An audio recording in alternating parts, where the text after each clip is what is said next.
a giant sheet pan quesadilla that is so easy and bakes in the oven, crispy, crunchy, and you can fill it with anything. It's super versatile. This version I'm making is a chicken, sort of like fully loaded chicken quesadilla. So I start by browning chicken. I have cumin, I have chili powder, and then I add lots of veggies, peppers, onions, bell peppers, red, green. You can really add any veggie in here. You saute it, making sure that it's cooked through, season well, and then I'm gonna add some beans because I love beans in general. And I do too. They bump up, right? They bump up the nutrition, the fiber. Why not? That's exactly right. So I'm adding pinto beans here. Obviously add whatever beans you have around. You want to just heat them through, and then you have this huge, delicious mess. And now I'm going to start creating the quesadilla itself. So I have a sheet pan under here. You can barely see it because of the size of my tortillas.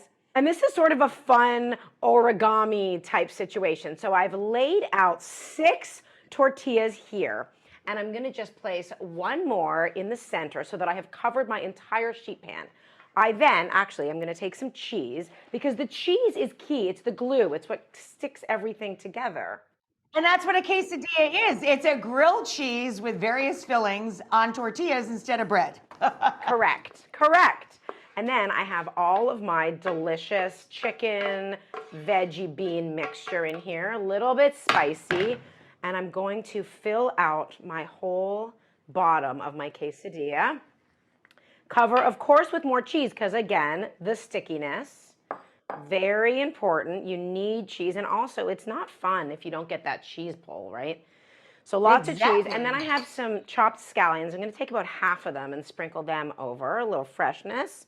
And then the folding. So watch me with this one. I'm going to just fold everything in. It's sort of like making a galette. I fold it all in, and then I'm going to take one more and put it right on top. Actually, you know what I should do? What I actually think is best, I'm going to redo that just for a second. I'm going to put this one on first, and I'm going to fold everything over it.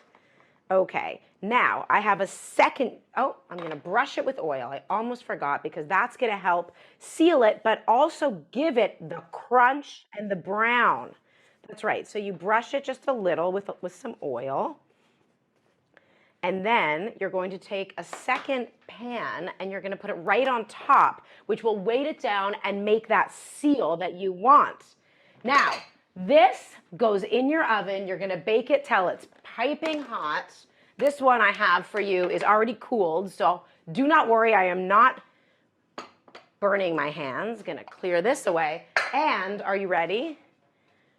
Gorgeous. I mean, it's so fun and delicious, crunchy, warm, and then you can slice it however you please. So I can take a pizza cutter and I can cut it. I mean, look, you can cut it as big or as small as you want. This could feed 8 people easily, or as I said, 1 for a day or 2, and I would be real happy. And notice I only say a day or 2 because that's how much of it I want to eat all the time.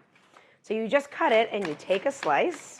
That, when you bring that to the counter, yes, or that giant sheet pan to the table, people must freak out. Have you served this yet at a big gathering in your own have, home? and it's so fun because you also get the sort of pocket, it's almost easier to pick up, and you're making one giant one for everyone. You're not standing at the stove making individuals.